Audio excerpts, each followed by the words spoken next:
you go. Hello and welcome to our Eeny Meeny Miney Mo founder Amanda Sillars event. It's very exciting. So she's spending time with us today to answer some of our questions that we have.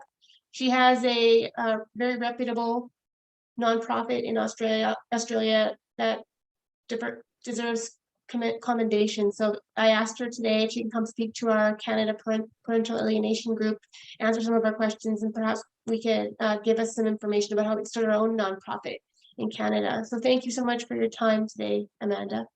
I'm just going to share my screen and show our group quickly so that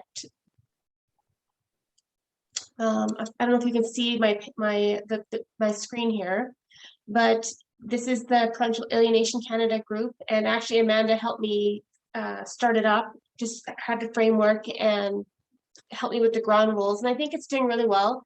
It's growing pretty quickly.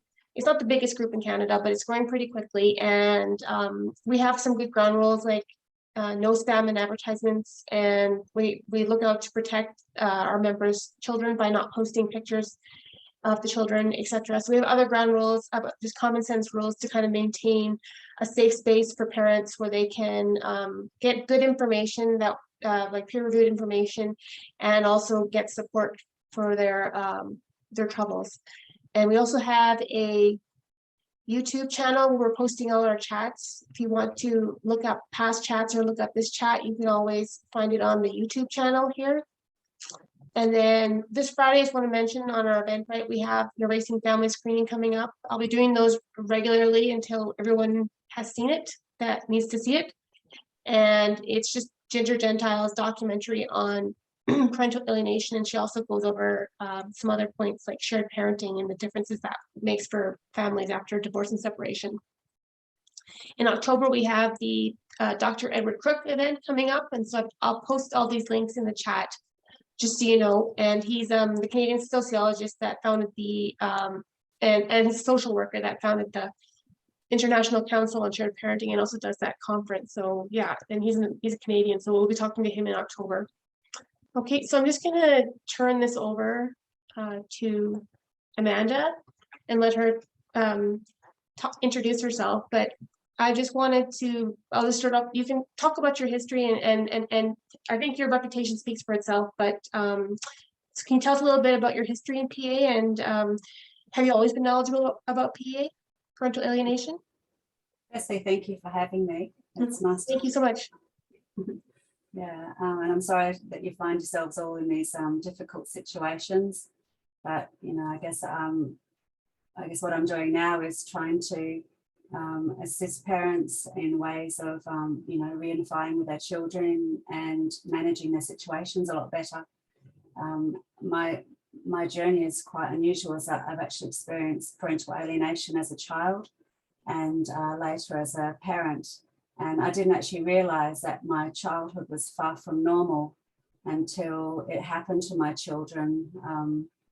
Unfortunately, they were abducted interstate and turned against me.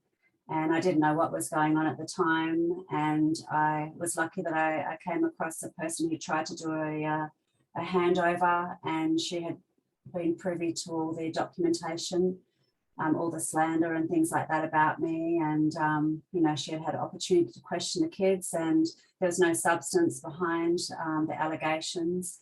And she said to me, Amanda, this is a textbook parental alienation case. And this was back in 2012. And it was unusual because my lawyers didn't seem to know about it. The courts didn't seem to know about the term.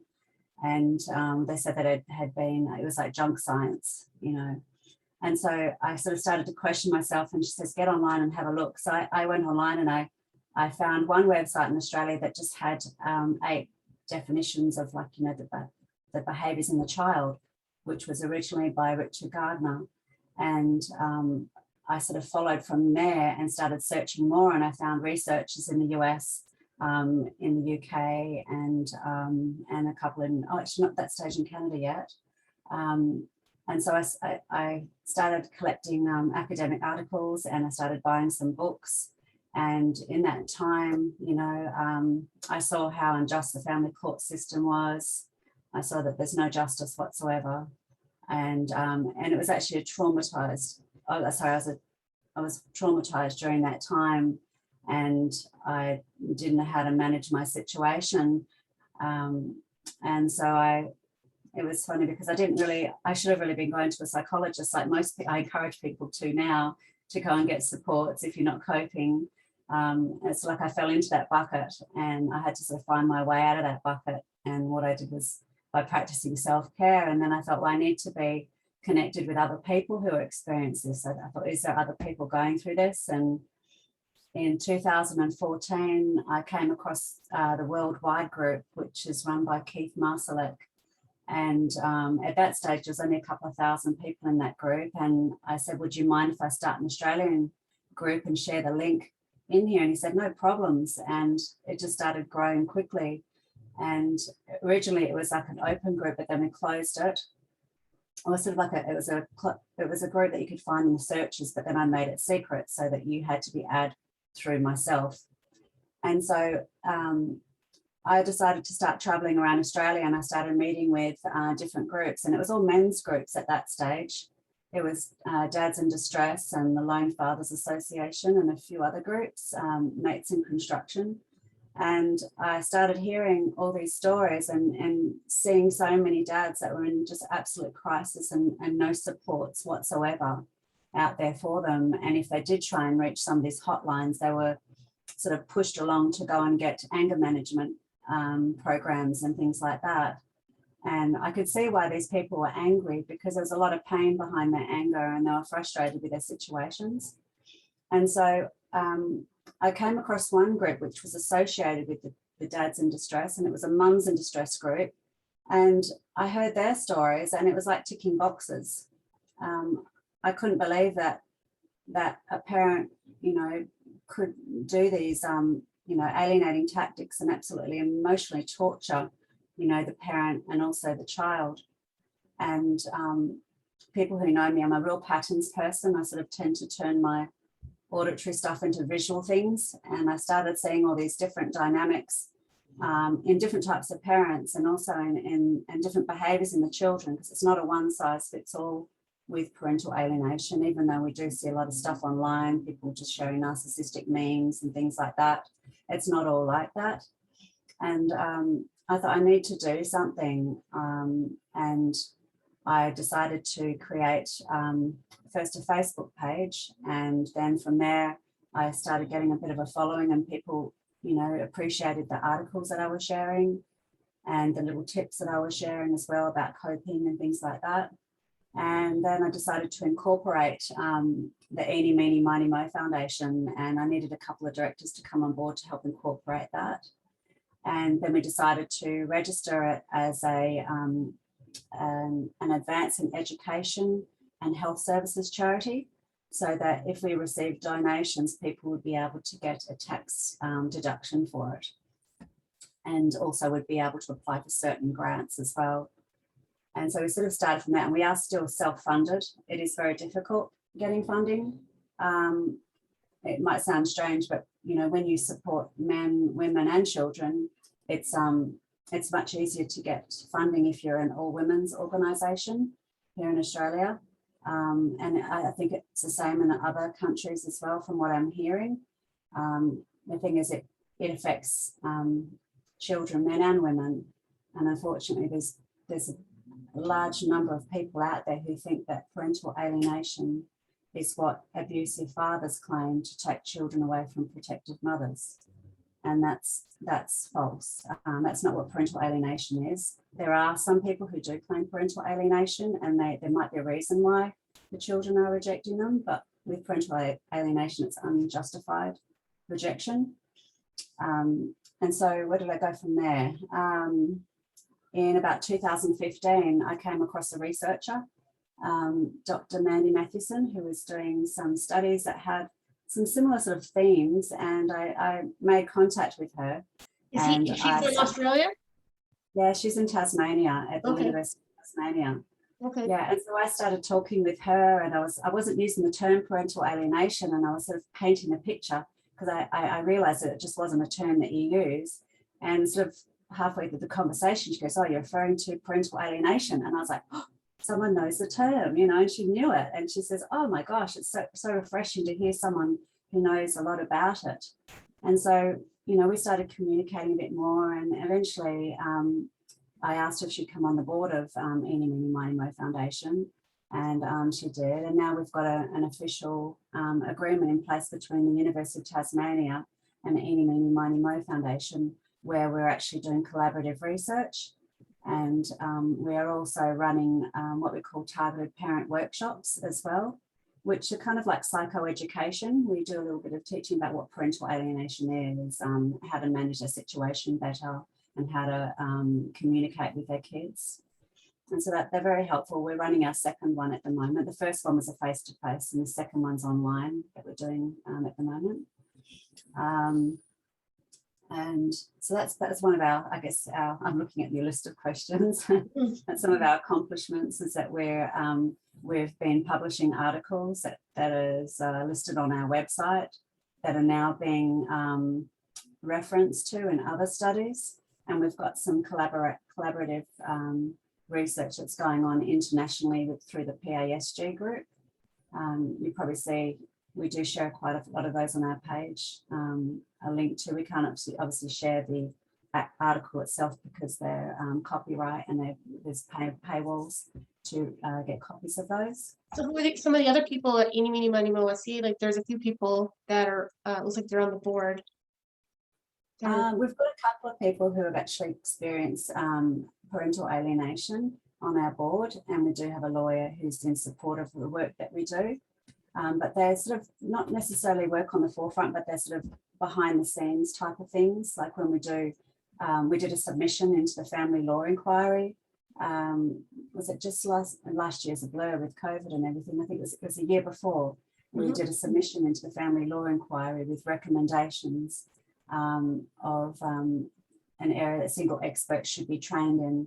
And so far we've been told that it's been accepted. So it was in the last published document in I think it was March last year, and there's a new one to be published in October. So that would mean that people who are called in as a single expert would be required to be educated in parental alienation and a number of other things that we recommended.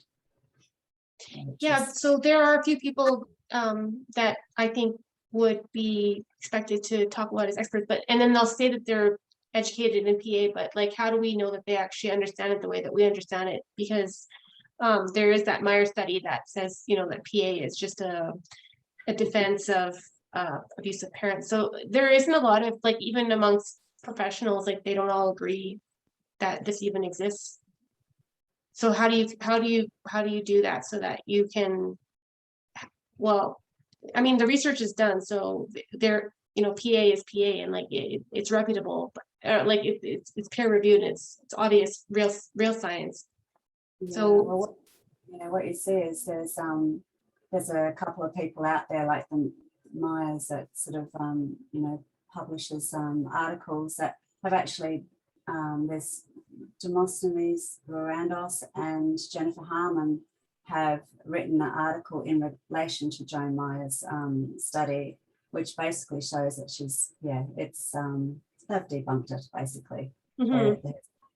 Yeah, it's and there's you'll see there's a lot of campaigners online who will share that article, and then they will go to you know, like how alienating people behave. They will go far and wide, and they'll kind of keep repeating the same thing, you know, but you see what they refer to this one study and another study, and then they make up all these rumors about the gentleman who coined the term, and going back to their own articles. But it's like, well, where's your research? You know, you look at parental alienation, and there's literally hundreds and hundreds of studies that have been peer reviewed and published around the world. So yeah, it just feels like some of the misinformation spreads faster than the actual correct information sometimes, and it's very frustrating. Oh, it is very frustrating. But then you've got to look at the side of the family court side of things. You've got practitioners that are paid by the hour and not by the outcome. And so there's no incentives to wrap these cases up early when there's a big handsome reward to be made from keeping families in crisis. And, you know, I often hear, because I speak to many parents around the world, where lawyers will withhold evidence and say, oh, keep that up your sleeve for trial. And by the time they get to a stage where they should be going to trial, they've exhausted all their funding. They're absolutely traumatized by the whole process of it. And the children are further manipulated. And they say, well, sorry, the children are now at an age where they can choose where they want to live. And they obviously don't want to live with you, but you see who wins in the end, and usually it is the lawyers that win these situations, and not considering the long-term harm it causes children. It's devastating to see some of the outcomes. I see some of the outcomes, and when the child does try and come back, and we see a lot of them, with a lot of serious problems. Yeah, you have some of the best advice that I had heard about parental alienation, which was focus on your self-care so that you can be ready for your child's trauma when they come back to you. Because even if you're an alienated parent, you're still a parent, even if you're alienated. Yeah, and it's so easy to get drawn into.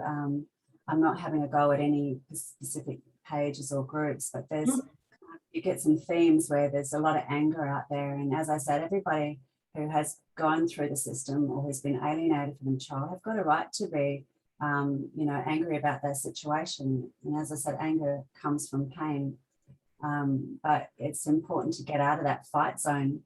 I see a lot of parents sharing memes that are, or articles that are, projecting at the other parent, putting the other parent down, calling them a narcissist or, saying negative things about them.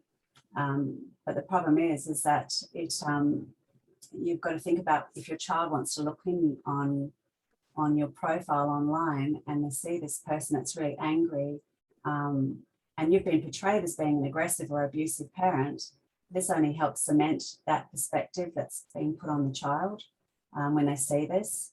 And, when they try to approach the target parent, which is the alienated parent, often they want to push their side of the story, and the reason why the child has disconnected is that they've had another parent pushing their side of the story and the child's shut down, and so they can't think or feel for themselves. And so when they want to try and reunify with the alienated parent, and they have that parent pushing their side of the story, they'll withdraw, or you'll find there'll be arguments and it'll make the situation worse. And so this is why I sort of went down the path of, trying to help parents in these situations, because I experienced it myself as a child, trying to come back to my mum. I hadn't had contact with her for 7 years because I was taken to America. And when I came back, it's like my heart was telling me one thing, but my brain was just so confused, and I had so much anger and pain. I just wanted to see her. And unfortunately, when I saw her, my mum was very broken and still really bitter. And us not knowing each other's experiences, I couldn't say I couldn't say I love you. I couldn't show any affection towards her. I was just like a zombie, just sitting down in this little cafe, looking at her. And she said, "Oh, you're so much like your dad," where I don't look anything like my dad. So she was obviously referring to the way I am, and I just thought, well, my dad used to say I was so much like my mum when I would play up. He'd say, "Oh, you're exactly like your mum," things like that. So it was quite confronting to see my mum so badly inside, want to tell her I love her, but I couldn't. And that's because I was suppressed. And it was because my world was full of negative input. And then to hear her talking about the dynamics, I shut down. And so, when we said goodbye, it was like a kind of a hug. And, the last time I'd hugged her, it's like I was under her chest area, like when I gave her, the last time I hugged her. And now I was, taller than her. So it was a really confronting situation, and not knowing how to manage it, because, I never had anyone that understood what I went through. And so when I left my mum, I remember getting in the taxi thinking, I was yelling at myself, like, why didn't you say I love you? Why didn't you tell her all the things that I'd thought in my head before I went there? I couldn't say it. And it's quite sad. My situation is that, you know, months later, my mum had actually taken us reuniting as rejection, and because my brother didn't want to come along either, because he was also abducted and alienated as well. And so unfortunately my mum actually took her life. And so it was a difficult situation because my world was turned upside down in my 20s. And during that time I met someone very similar to my dad. It was very familiar feeling. Someone who sort of tells you what you kind of want to hear, but then you can't, you know, think for yourself. And, you know, I slipped into this relationship with somebody who was the same, it was like the same profile. And unfortunately, I ended up having to leave that relationship because it wasn't good for me. And as a result, later on, I ended up alienated from my own children. And so that's what's kind of, we see this pattern, which is quite common in alienated situations where children who have been alienated either become alienated as a parent or they become an alienator, unfortunately. I can see there's a hand up there with Ryan. Yeah. We can go to questions. I guess there's a few people that have a question. Ryan, do you want to come off mute and ask your question? Yes, can you hear me okay? Yes, I can.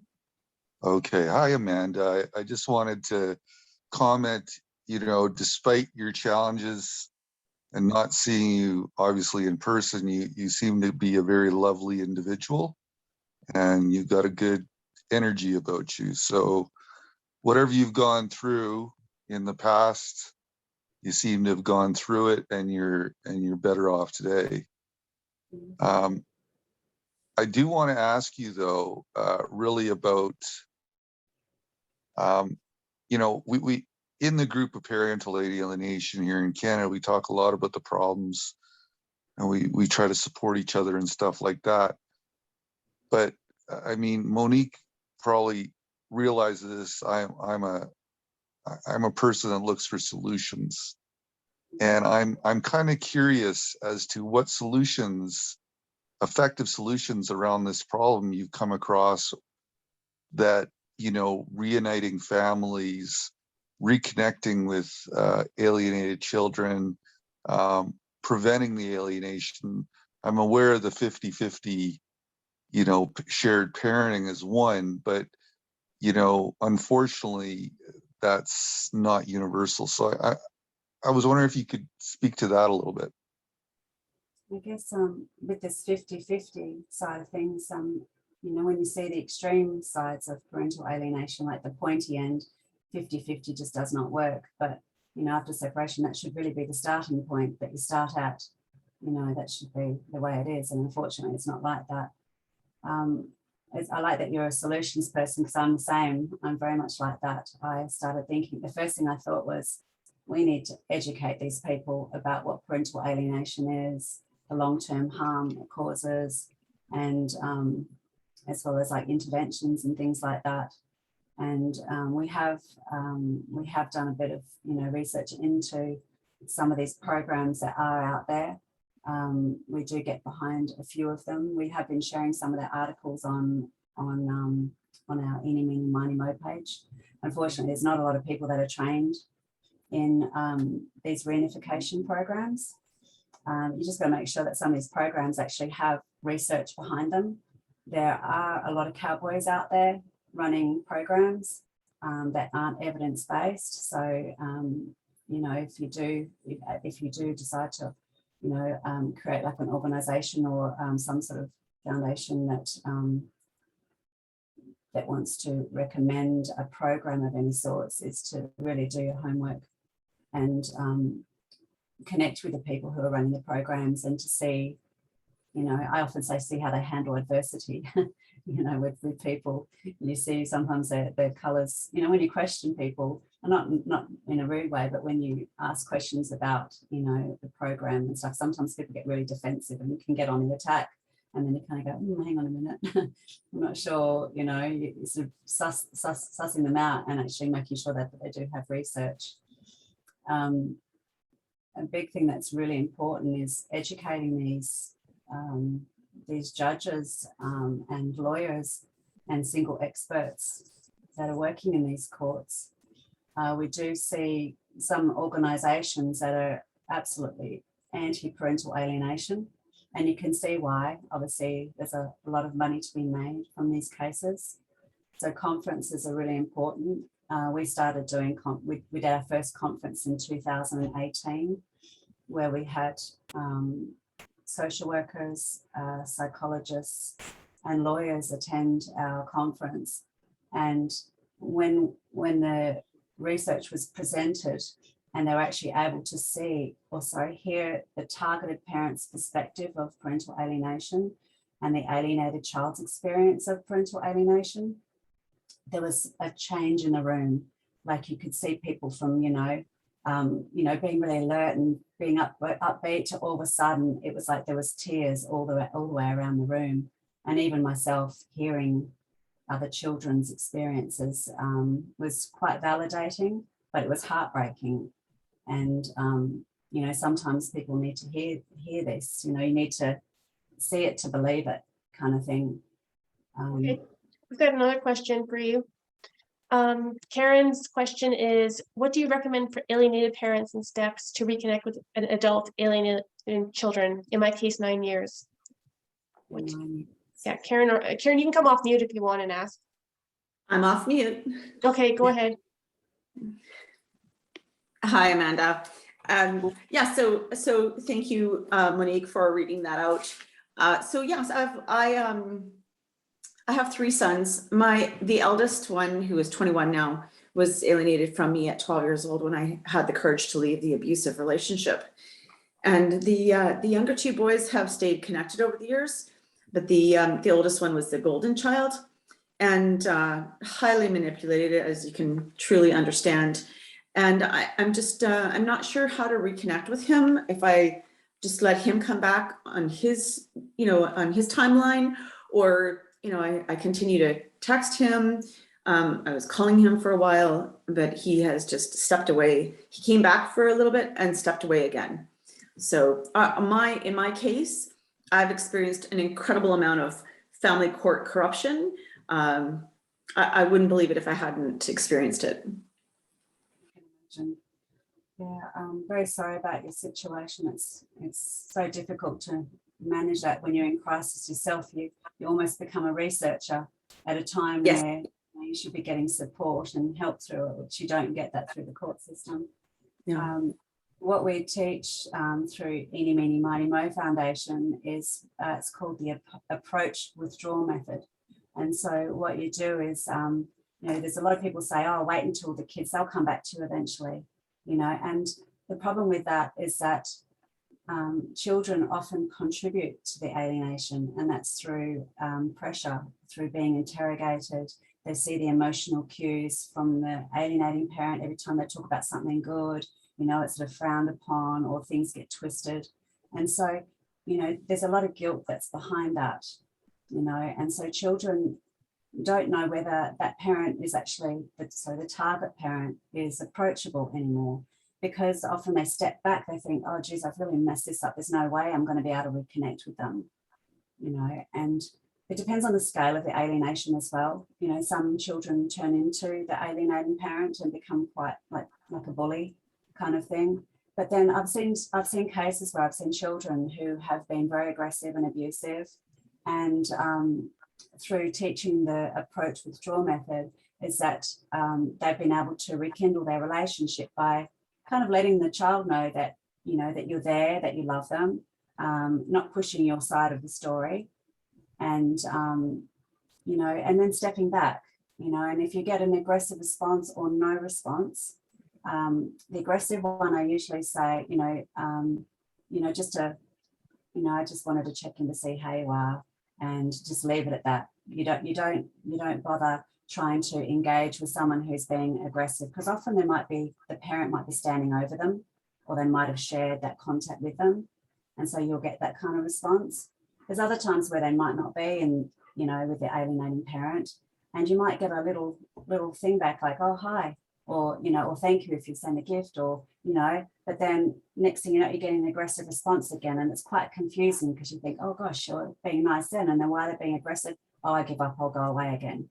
But it's because they're bonded to the abuser, and they will go in and they'll fight their battles for them, you know. And so keeping that path open, like letting them know that you're there, that your arms are wide open, your front door's open, you know, for when they want to come home or if they want to spend time with you, you know, that everything's okay, you know. And you know, see, I didn't experience that when that happened with my mum, because she didn't understand. You know, she just thought maybe I'll come back later on, maybe, I don't know, I'll never know. But from what I see with other parents is that they step away, and then the child doesn't come back. And so that's why it's important to let your child know that you are there and that everything will always be okay between you and them. And there's a great term that Richard Warshak mentions in his book is strike when the iron is cold. You know, usually it's the opposite way around. Like, you know, when things are hot, like the metal's more pliable, but in alienation situations, they're not pliable. So you have to strike when the iron's cold. And so you have to try and find that time frame when they're, you know, maybe they're walking home from school, or maybe it's on a weekend when they're away from the parent. It's just finding those times. And if you don't get a response, that doesn't mean that they don't want to, and it doesn't mean that they don't love you. They just don't know how to handle the situation. And if there's evidence that they've made positive contact towards you, that can be found by the alienating parent, and they know how much it disappoints them. And so that's why it's, I always say no response is not a bad thing, because I went through, it was like 7.5 years without my daughter, like contacting. There was one response that was a negative one because I'd cancelled the phone plan. And there was, yeah, I think there was another one. I can't remember exactly what it was, but there wasn't much contact in that 7.5 years. But yet I still kept sending birthday presents. I'd try and see them because there were court orders in place for me to see my kids, but they obviously weren't followed. So I still kept trying. And now that I've got my kids back, I've actually been able to ask them, like, what did I do right and what did I do wrong, kind of thing. Yes. And by stepping back too long, they thought that they'd really stuffed this up. You know, they felt so guilty about it, you know, but then I'd sort of shine a little light in there again, you know, everything's okay between us. I love you, you know, can't wait to see you again one day, you know, when you're ready, you know, those sort of things. I can see this. Is there another question up there? Is that? Yeah, Derek's going to go next. Derek, do you want to come off mute? Hi, Amanda. My question is, now maybe somebody else in the group knows better than I do, but I don't think we have anything like Eeny Meeny Miney Mo here in Canada. Has anybody approached you about getting, you know, some sort of a group like that, you know, in place here in Canada? And would you be willing to assist with that? I'm happy to give tips on that. And yes, I have been approached. That's why I'm on this call, actually, because we talked about this once before. Yeah, we've talked about it. Yes, I'm not sure how companies are incorporated and stuff over there, but that was our starting point, was creating a company and then registering it with your governing body of charities. And so what we had to do, we had quite a lengthy application that we had to do, which we had to show, you know, that parental alienation is a thing, you know, is a phenomenon, and that it has long-term harm, and we needed to educate people about parental alienation. So that was like the starting point.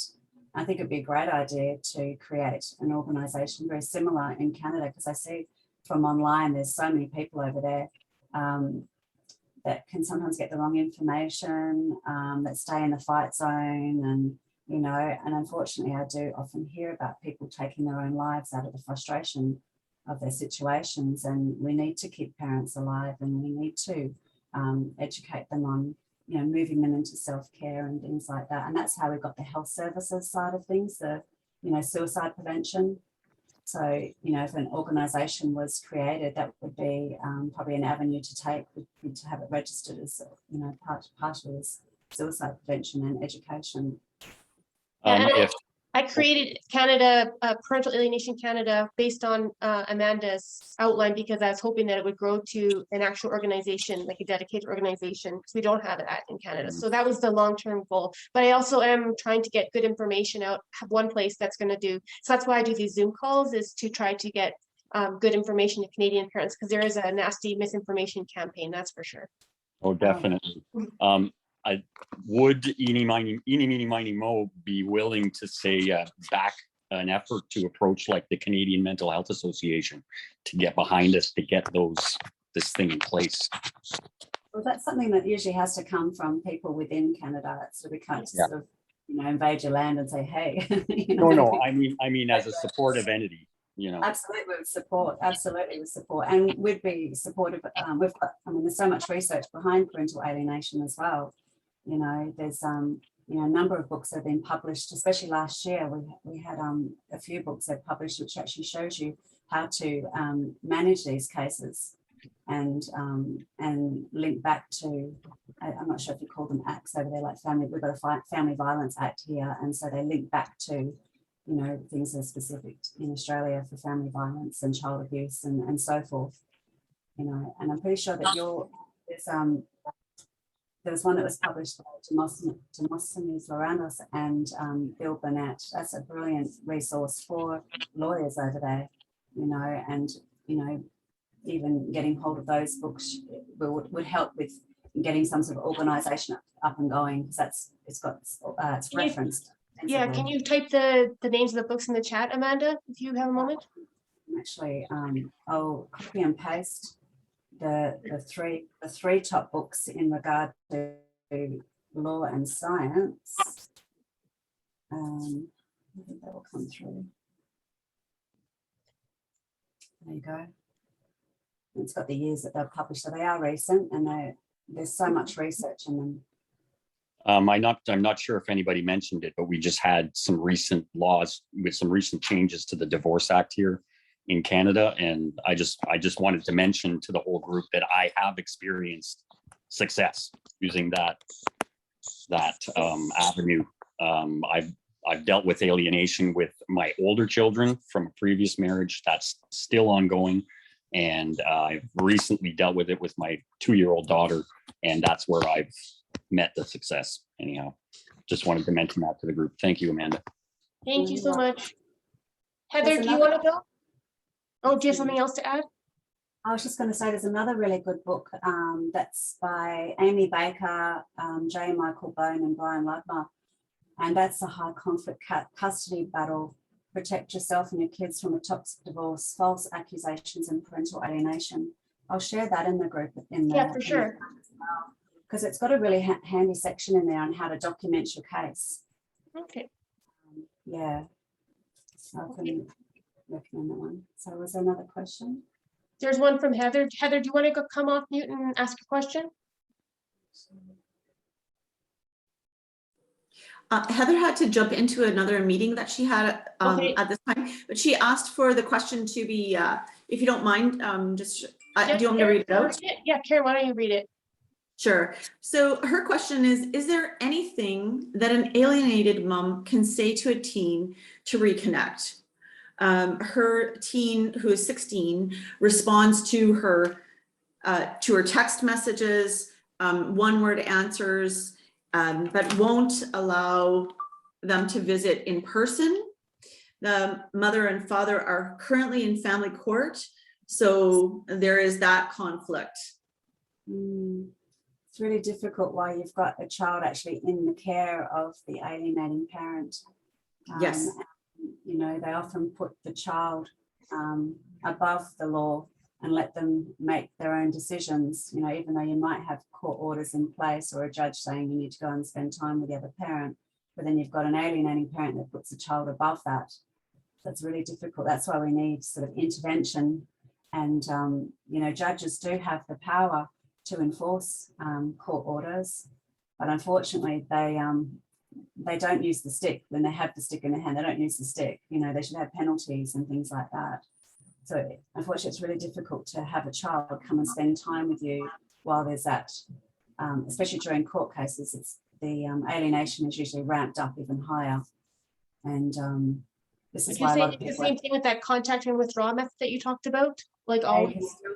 Keep the contract withdrawal, but unfortunately, depending on the scale of the alienation, and there being current court proceedings going on, it's obviously they'll hear a parent constantly talking about their legal proceedings and things like that, emotionally confiding in them. And, you know, obviously this angers the child because they see how upset this parent's getting, and, you know, obviously the other parent's being blamed for it. You know, so there's not a huge amount to do apart from the approach withdraw method.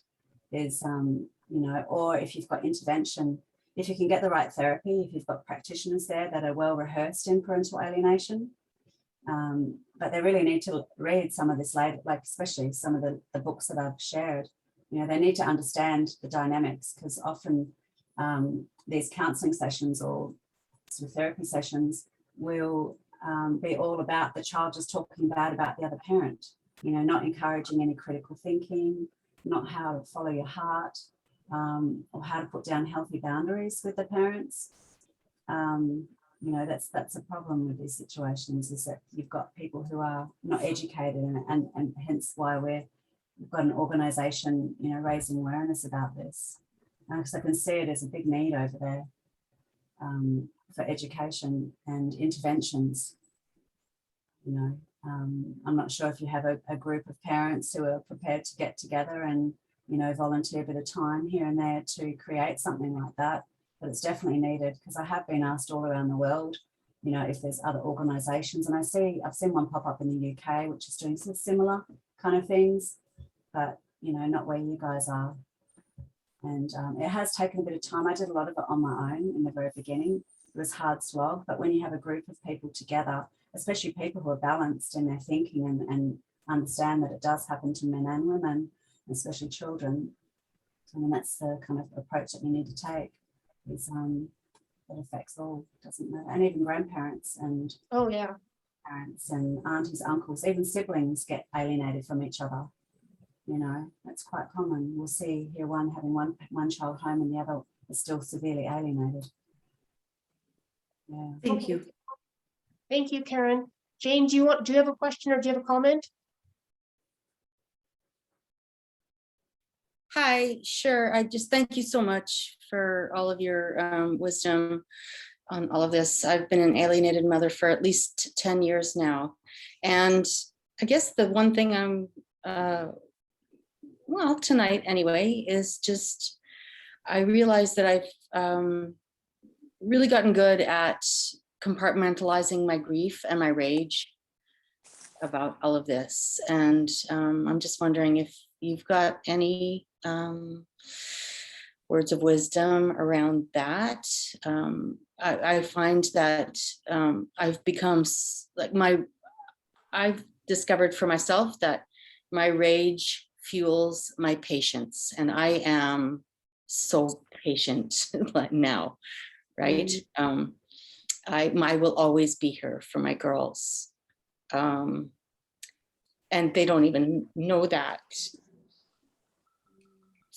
And it's fueled, sorry, here. It's late here. It's much later here than it is there. But yeah, like this is, I've just had to really needed to rein in my rage about all of this. But as I said, it does fuel my patience. And I just wondered if you could speak about that at all. Yeah, I understand grief, and again, I'm really sorry that you're going through this. It's so hard, and you know, sometimes you think, oh, you know, push it down, push that pain down, but it's going to keep popping up, you know. And sometimes you have to allow yourself to cry, you know, and be angry about the situation. But then if you're not bouncing back, you know you need additional supports. I think the thing that I did most of all was actually moving into self-care mode, and that was finding routines like getting up for walks and, you know, exercising and things like that, and having to put down boundaries with some of my friends when they wanted to talk about the situation, because I'd find that I needed time out now and then, and you know, everyone wanted to talk about things, and I just had to say, look, can I just enjoy my night tonight? And you know, sometimes people would say, oh, where are your kids? And I'd fall in a mess, you know, like, where are your kids?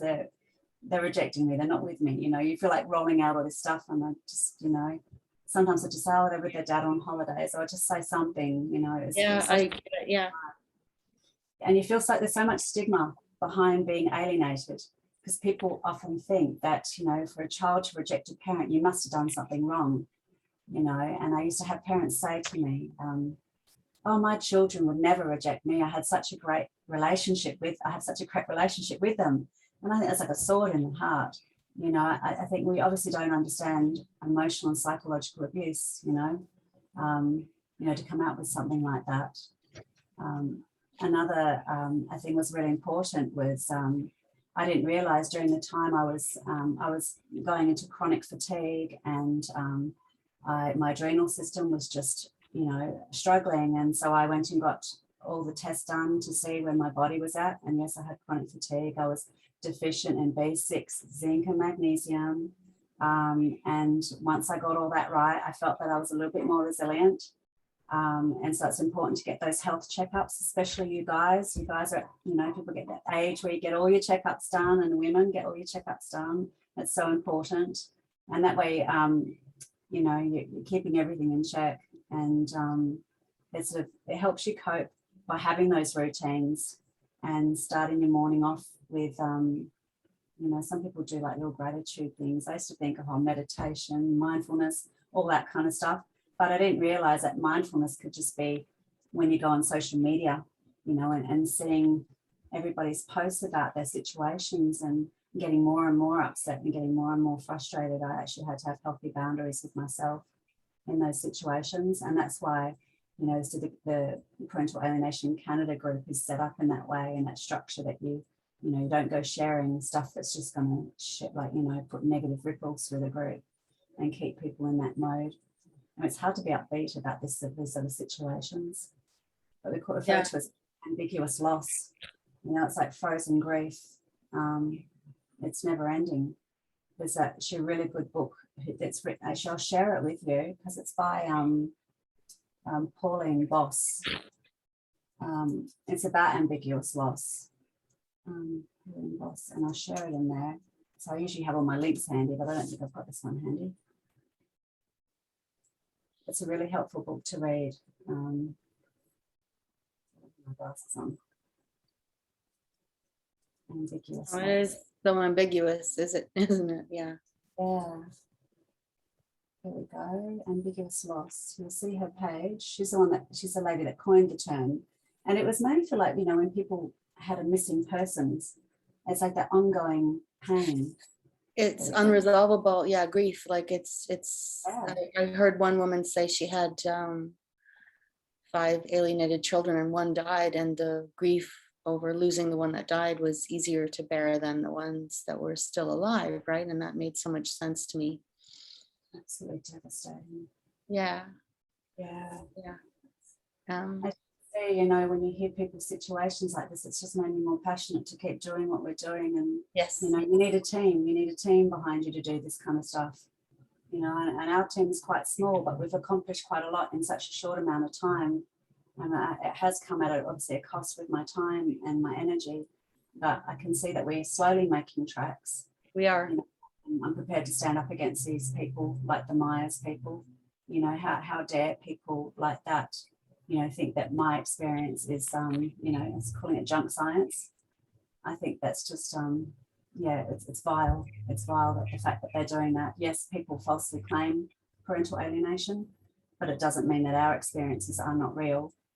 You know, it's a shame that there's toxic people out there doing things like this, instead of, you know, trying to take the angle that, yes, there are people that are claiming, falsely claiming. That is why we need people highly trained in specific areas, you know. And the areas that we say is, I'll quickly list them out, is parental alienation dynamics, family violence and child maltreatment, sexual abuse, attachment theory, personality disorders, anxieties, fears and phobias, family systems, complex trauma, assessment and diagnosis, trauma-informed practice, interviewing children, and risk assessments.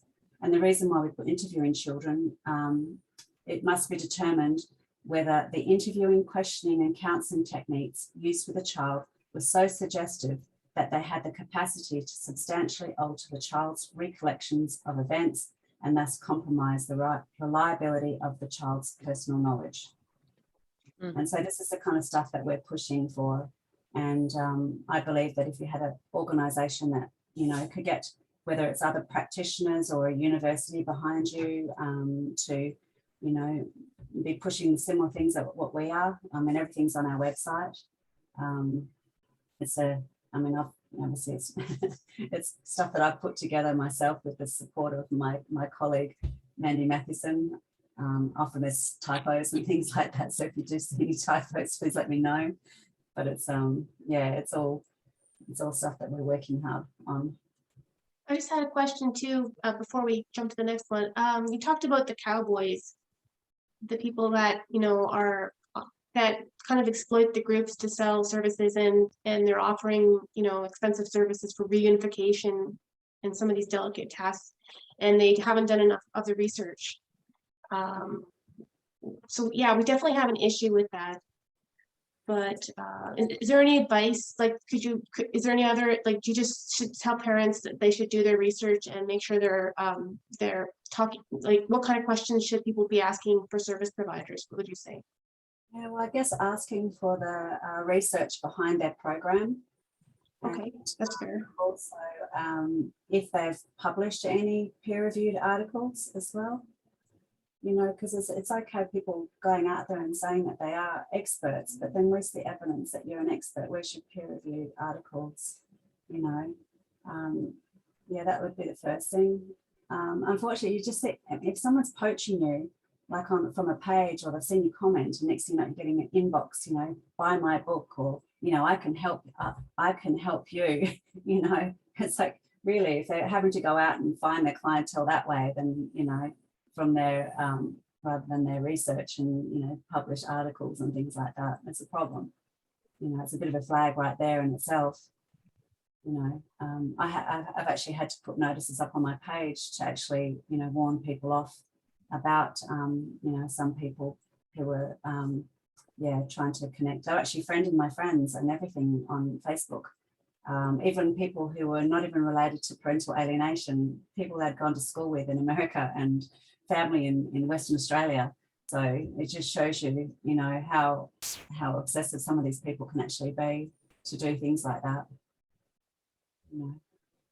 Okay, Derek, did you have a question? You had your hand up before. Do you have another question?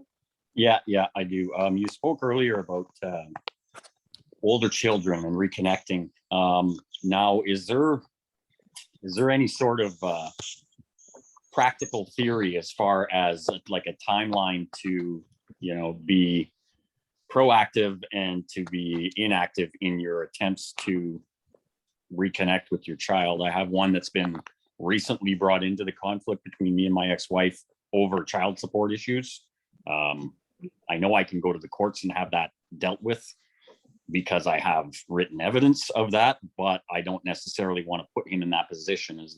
Is there sort of a way that I can nip that in the bud because it's fresh?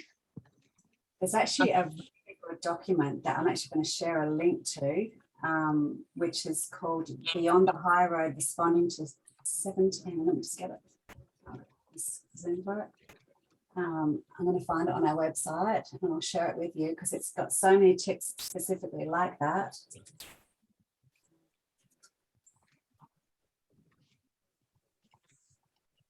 It's even got examples of what to say, and it's by Amy Baker and Paul Fine. 17 Parental Alienation Strategies. There we go.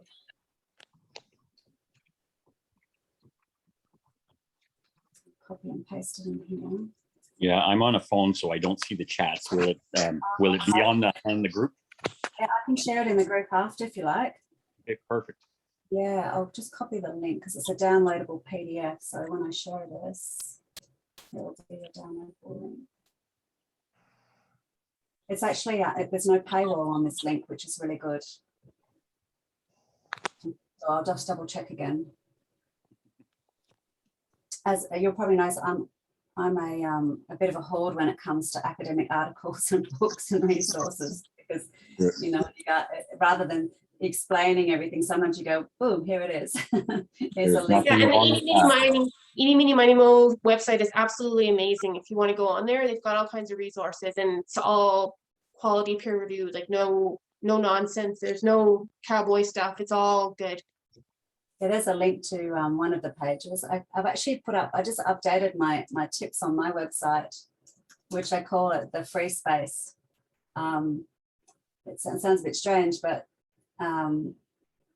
what I say is that the free space is there's no emotional pressure. They are not made to feel guilty. They can connect with you in peace. They can think and feel for themselves without you bombarding them with information. Their healthy boundaries are respected. Like if they don't want to talk about things right now, you respect that. And they are free to love both parents. And the focus is always forward and not on the difficult past. Because that's the problem, is that, you know, we've all got this hurt and everything that's gone on that we want to share with them. People say, oh, I'm going to show them. I'll show them one day. But the thing is, the children will actually work things out. They'll work out that you're not an ogre.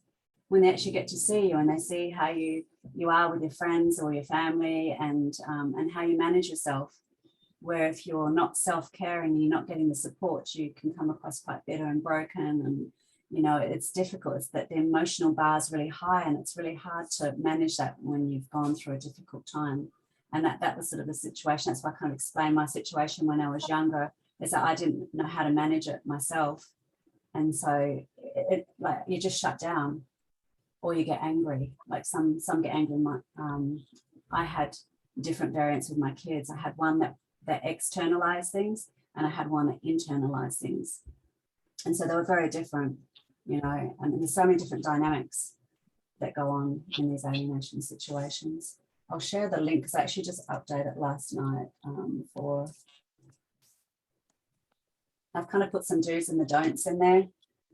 Hopefully it doesn't come across too direct, because sometimes I just do a head dump and I just sort of get these little tips out there, because sometimes it's easier to put them all in one place. Hopefully they'll be helpful to you. Okay. Thank you, Amanda. No, We you're have a welcome. question from Crystal here. She says, my son's father is trying to introduce a clause to our final order where I am not allowed to bring anyone to our visits one day a month, including other family, my husband or my son's siblings. Any advice for an alienated mom going to a hearing to fight this clause? My I son would is 12 and he claims this is what he wants also. I guess, yeah, son is 12. It's really important that when you've got like these contacts, is that it's done in a therapeutic environment, you know, that you've got a psychologist that's knowledgeable. Often they have like places like contact centers or mediators and things like that. I advise against that. It should be therapeutic to make sure that there's a focus on the contact that you have, especially with an adolescent, 12 years old. I mean, it's not only the alienation you're dealing with their, you know, puberty and things like that as well. And that way they can also do, you know, some checks on them as well to make sure that the child, you know, do an assessment on them to make sure that the child hasn't got depression or, you know, they're suicidal or things like that. I'm not sure if it's actually the 12-year-old and the parent is actually having an appointment with a psychologist. Is that the case? I'm not sure. Crystal can't come off mute, so I'm not sure. Oh, okay. We were in counseling together. He told the counselor he wouldn't go anymore. Yeah, so those are situations where they say they're not, you know, where they won't go. It's like a parent can make a child go to school. They can make them brush their teeth. They can make them go to bed at a certain time. So that that's where the parent should be questioned, you know, are you concerned about your child not having a relationship with the other parent, you know, and what are you doing to encourage your child?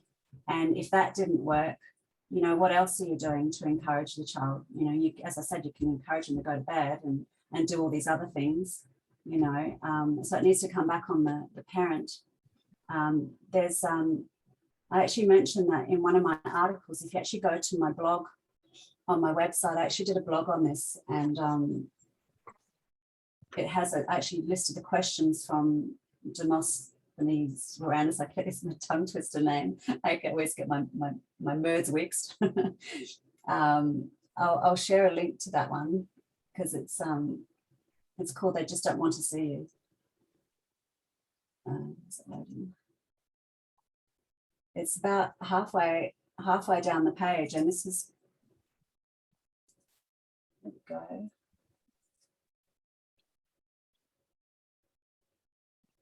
And these sort of questions can be asked in court as well. What is it? Yeah, like number one, are you concerned about your child not going on visits? How have you changed your conduct when you see your encouragement is not working? There's a whole bunch of questions on there, boundaries and incentives and things like that, consequences. So something like that could be discussed with the counsellor. You fall under the Family Law Act, not the Divorce Act. She's not familiar with Canadian law, so I wouldn't bring that up. But that's, I think she's talking about more provincial, like common law, or not the federal has the Divorce Act. So, but that was a response to my comment to her. I see. Private. And I just wanted to say that they're interchangeable, those two acts. You don't have to be getting divorced for your kids' rights to be, they're included in part of the Divorce Act, whether you're married, getting divorced, you own property, whatever, it doesn't matter. Me and my ex were together for 4 years. There are no financial issues except for child support, and everything else is co-parenting issues, and it all falls under the Divorce Act. Anyhow, just wanted to clear that up. Okay, thank you.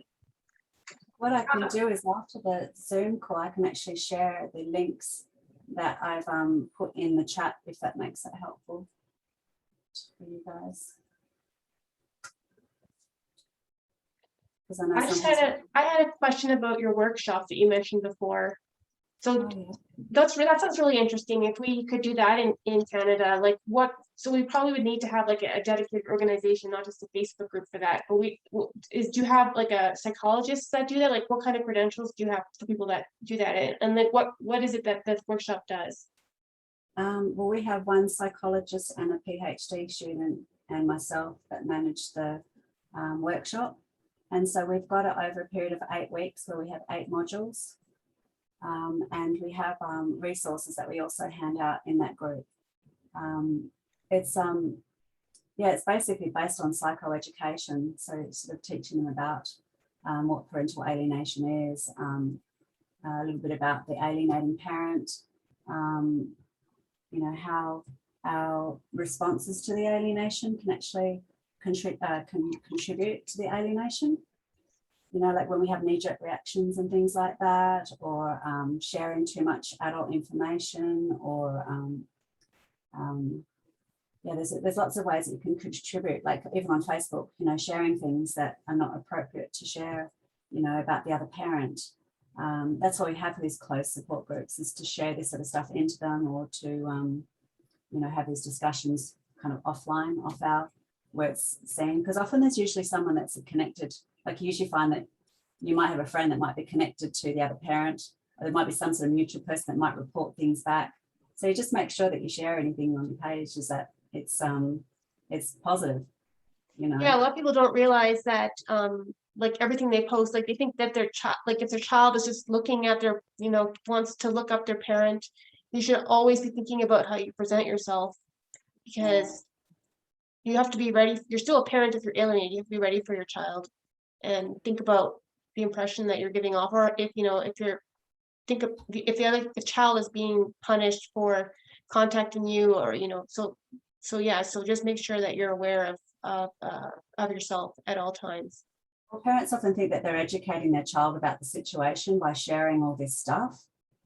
But the problem with that is that, you know, the child feels guilty already.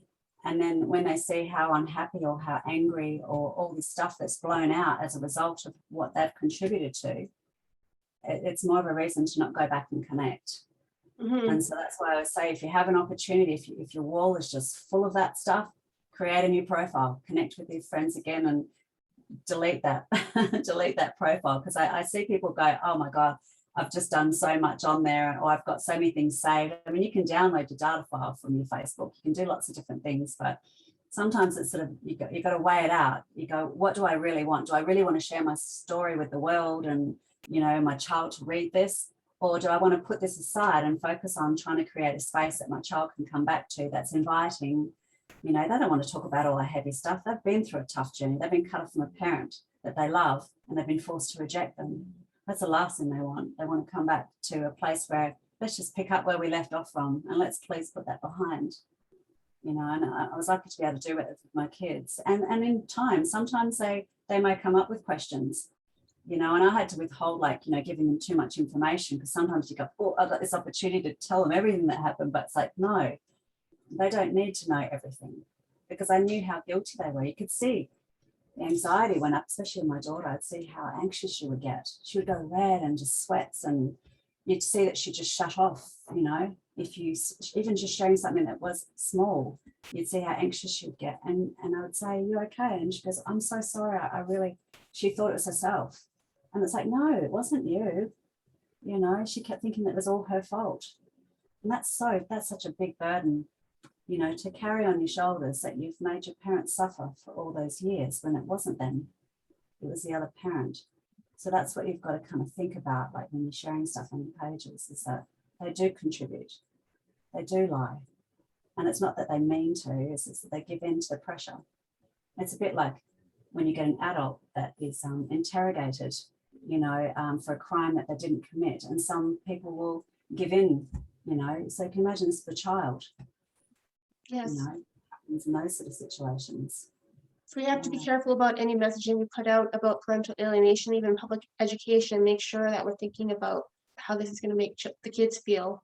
It has to be appropriate and consider the guilt that children are feeling over this. So, yes. Yeah. Make it inviting, you know. Make them want to look peeking, like look over the fence and see what's going on your page, you know. A lot of people have them really, really shut down, and they won't just have any profile or anything like that, you know. And sometimes they say, well, in those situations, they say, oh, I don't want the ex to see it, you know. But sometimes it is nice to have a little photo, you know, that the child is being remembered, that you did have something together, a photo together, you know, that you're on their mind, you know. It's, yeah, I know we have to be careful with obviously online security and stuff like that, but in these situations we have to do what we can to, you know, get through them ourselves, because we can't get interventions with the courts at the moment, or in some cases you do. It's luck of the draw, you know. Yeah. Neil, do you have a question? Do you want to come on? Sure. I just had a quick comment actually for, it was Crystal said that, you know, the father was trying to get a clause in so that her son couldn't see the other family members. So I was just saying to her that, you know, the family law system is supposedly, at least, about the best interests of the child. So I think that would be the argument, that it's in the best interest of the child to see his other family members, including his sibling, who is, sounds like is about to be born. So even if the 12-year-old says, you know, I don't want to see them, it doesn't sound like it would be in the best interest of a 12-year-old to not see their brother or sister. So I think that would be an avenue, you know, to use, as the best interest of the child. And I was going to say as well, a recent case in Canada, a mother was blocking access to the kids, and the judge found her to be committing family violence under the new Divorce Act. So if the father is blocking access to the rest of the family, that is a case that could be used as well. So I just wanted to comment on those. Thank you. Thank you, Neil. Yeah, it's good to have a place where you have these cases listed, you know, to refer back to, you know, because all it takes is a groundbreaking case to change these sort of situations. The more you get, you know, and getting, when they start, if they start using the term parental alienation, a lot of them they don't. I know when we go on our legal records, you know, probably the ones that we look up is like, you know, child rejecting parent or things like that. You won't see parental alienation, where if they did, it would be so much more helpful to be able to recognize these cases on the database kind of thing. Yeah. Carlo, do you have a question? Do you want to come off mute and ask your question? Okay, yeah. Yeah, Okay. so Amanda, thanks for your insight. I believe you're second generation, like on experiencing alienation. And my question is, I think it's, you know, seeing it on like my kids observing that, there's probably some sort of a like misguided coping mechanism with them that they might carry it forward to, you know, and it's going to be a cycle. So what advice would you give so that such that the cycle would break to our, you know, with our children, like it ends with our generation? Well, I guess, yeah, it's an important question. Is it does repeat, because I've seen it play out with my own children in their own relationships. And it was about education. It was about educating them about healthy boundaries. That was the big one. They just had no boundaries. You know, people would walk all over them, they'd use them. They'd attract people who, you know, they're not compromising themselves for other people all the time. And so they had to learn those, those, you know, boundaries, but also it was critical thinking. Critical thinking, again, is another one. It's, you know, did I see it for myself? You know, what evidence have I seen that supports this way of thinking? You know, there was just, it was kind of encouraging questions, because I remember when I first got the kids back, they would always ask me, should I, or do you think I, or, you know, it was all these questions. And I said, well, how do you feel? Because they stopped feeling and thinking for themselves. It was really strange, even down to like what they should wear, you know, and it was like, gosh, I couldn't believe how much it actually affected them, their critical thinking. Just basic questions. Like, you know, oh, I'm hungry, or, you know, you can just help yourself to the fridge. What should I have? Or what do you feel like? I don't know. I'm like, you know, and it's like, okay, well, let's encourage this thinking. It sounds silly, but this is how deep it went. This is how deep the thinking went, is that they could no longer think for themselves. And these were children, you know, getting my daughter back when she was 18. And my son was just before his 16th birthday. So you can imagine, like, usually teenagers at that age know exactly what they want, you know, they're demanding things, and, you know, but they stop thinking for themselves. Yeah, Yeah, so self-esteem is really low, I guess, when you're an alienated kid. Yeah, nutrition was another important thing, because when we had their bloods tested, their nutrients were completely out of whack. The zinc levels were just so low, non-existent, and same with the B6 was as well. And so that was another thing, was getting that general checkup to make sure, and getting them on a nutrient, like a supplement every day, multivitamin. People are a little bit against it, but, you know, I'm studying psychology to be a neuropsychologist, and I have an interest in nutrition, and I'm forever reading, you know, the latest research on this stuff, and it's critical that you get these nutrients. And often when they're in the care of another parent, that's not often looked after, because there's a lot of maltreatment that goes on, you know, not making sure they go to bed at the right time, or eating the right foods and things like that, you know. That's a bit general, but, you know, it does happen a lot. Yeah. And so believing in themselves as well, that's a big thing, is, you know, when you've got such a low self-esteem, it's like having these little goals to set. You know, we had some little goals that we set, whether it was exercising, or whether it was something with school, or achieving, you know, getting into university, or whatever it was. We had to set goals just so they've got something to look forward to, or, you know, and then have a little reward at the end. Yeah, it's tough. It's really tough. And I see some kids that come back so broken. It's so difficult. Some kids can't regulate their thoughts and feelings. And so that's where you've got to have like therapy, like, you know, see cognitive behavioral therapy, or dialectical behavior therapy, and things like that, to help them, you know, regulate those thoughts and feelings, and learn about mindfulness and things like that, and get those additional supports in place. It'd be nice if we could get parental alienation recognized in the mainstream as an abuse, because like that's very standard in abuse. The person that's been abused like loses all sense of themselves. They have low self-esteem, and they don't know where their boundaries are. That's just typical of abuse. So yeah, so alienated kids have been abused, and so that's why they, especially by an adult, and they've been manipulated. And they, yeah, like as you're saying, they just lose all sense of themselves. They don't even know what they want anymore, or who they are. That coercive control is at the heart of parental alienation, you know, and you know, when you've experienced coercive control, obviously that, you know, that becomes normal in your life, to actually be manipulated like that. And that's why you get this transgenerational trauma happening, you know. Yeah, and the cycle of abuse is abuse and reward, abuse and reward. So a child might be seeking the reward. It might want to be trigger abuse just so they get rewarded. So that's a tricky one. It sure is, absolutely. Yeah, and because they're used to having a parent with their emotional bars up here, and they spend their time always trying to make them better, please them, you know, that will carry on to other relationships as well.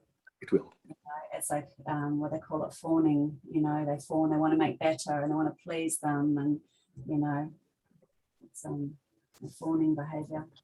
And you mentioned that you got into a relationship with someone similar to your dad. So I guess you had some unresolved issues. Oh, absolutely. I had no idea. Well, because I didn't know that what I experienced as a child was far from normal. I didn't realize being cut off from a parent and then being left on my own pretty much every single weekend. I had $50 left on the counter every Friday night, and then they'd go off, over to the local island over there and leave us kids. And, there would just be packets of noodles in the cupboard, and that was it. And you can imagine no parental supervision or anything like that. And being left in that environment, you end up having, pretty bad relationships and things like that. I'm quite lucky that I came out, quite well, out of what they call post-traumatic growth, where unfortunately my brother's, he's struggled a lot more than what I have. And it's been really difficult for him because he's actually got generational parental alienation as well. He's experienced it too. So, people might go, well, there might be something about us, but when you see what kind of nature both of us are, we're both really pleasing people. We've got kind hearts, and it happens to, this sort of stuff happens to really good, loving people. And that's what shocked me when I first started meeting parents around Australia. Like I'd meet them, I think, oh my God, this absolute sweetheart of parents. It's parents that have, been really good parents and have loved, beyond measure. And to be cut off out of the children's life, I just think, gosh, how many kids are being affected by this, growing up without all that love and support. And then you think the grandparents as well, they usually cut off from the grandparents. Some of my best memories in life are going for a walk with my granddad. My granddad just always tell me history, and things like that. It's beautiful to know where you came from and all that sort of stuff.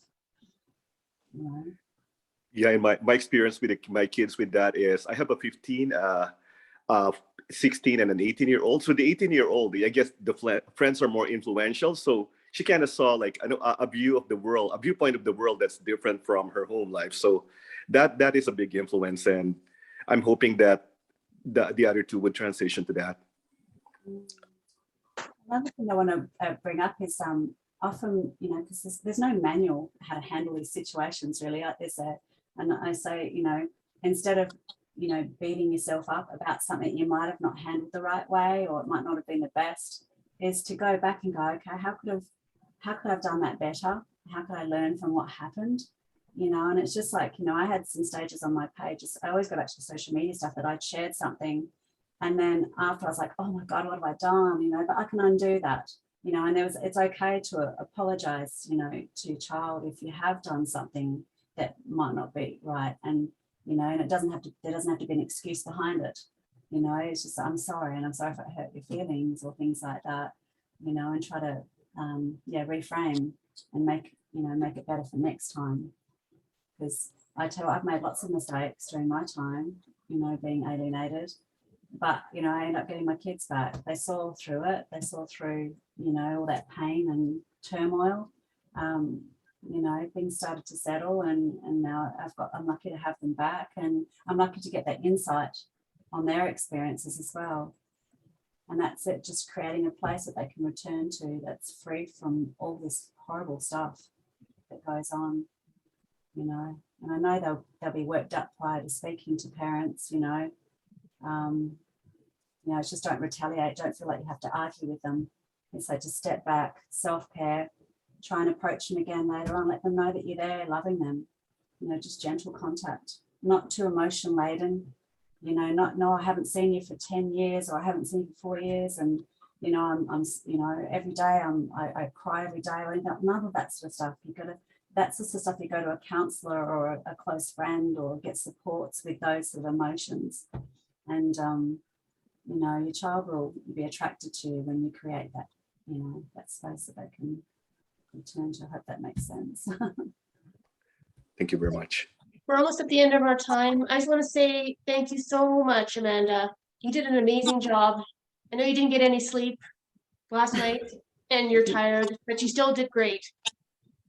I had a crazy dream. Someone stole my dogs. I was driving around a car that kept conking out, and I kept waking up and going back in and out of my dream. It was crazy.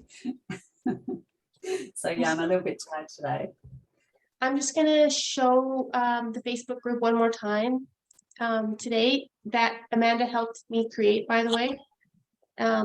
So we have the Parental Alienation Canada Facebook group, and it's based on Amanda's framework that she has. And so all the ground rules and the way that we do this is based on Amanda's insights and her experience. So we're benefiting off that. And if you'd like to join us, if you're a resident of Canada, please join us, and we'll continue to have more of these sessions. We have our session coming up with Dr. Edward Crook next month. He's the Canadian social worker that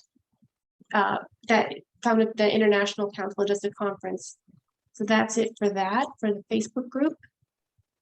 Edward Crook is he's really good. Oh, you know, yeah. I follow his articles. I think it's, I can't remember which page he publishes. Is it Psychology Today? I think it might be. I can't remember. He's got a few articles on there. If you search his name, yeah, you'll see some. Yeah, I didn't know he was Canadian, but he is Canadian, which is pretty amazing. So close by in British Columbia. Thank you, everyone. Articles as well. Yeah. Thank you for having me. And thank you, Amanda. You are the best. We love you. Beautiful. You. Thank you so much. Take care, Bye. everyone. I'm going to stop. Thank you. Take care.